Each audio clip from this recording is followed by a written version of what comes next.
Hello friends, welcome to movie Hunter.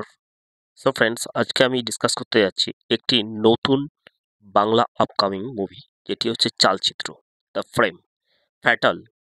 মূলত একটি thriller বা কলকাতা পুলিশের একটি বিশেষ তদন্তকারী দলের চারপাশে আবর্তিত শহরে একের পর এক রহস্যময় খুনের ঘটনা ঘটেছে, যার মধ্যে প্রতিটি খুনের পেছনে একটি নির্দিষ্ট প্যাটার্ন বা থিম লক্ষ্য করা যায়।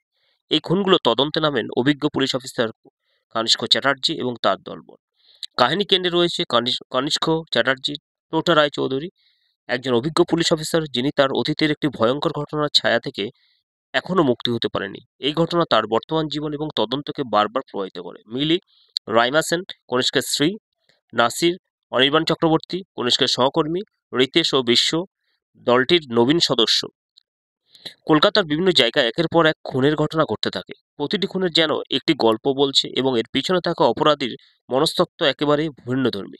তদন্ত এগোতে থাকলে কনিষ্ক আবিষ্কার করেন যে এই খুনগুলো তার অতীতের একটি ঘটনার সঙ্গে জড়িত থাকতে পারে।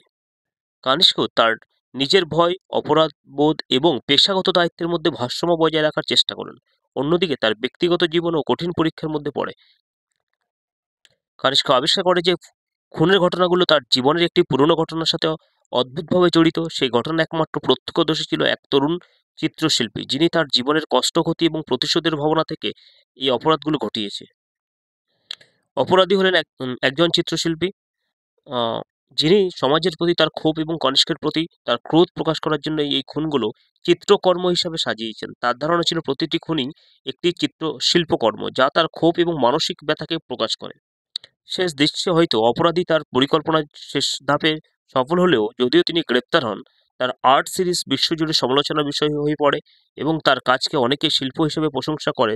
এতে কনিষ্ক আরও অসহায় বোধ করেন, কারণ অপরাধী যেন তার অপরাধের মাধ্যমে অমর হয়ে যায়। সুতরাং মুভিটির শেষে কি হতে চলেছে পুরো জানার জন্য আমাদেরকে মুক্তি পাওয়ার জন্য সকলকে অপেক্ষা করতেই হবে।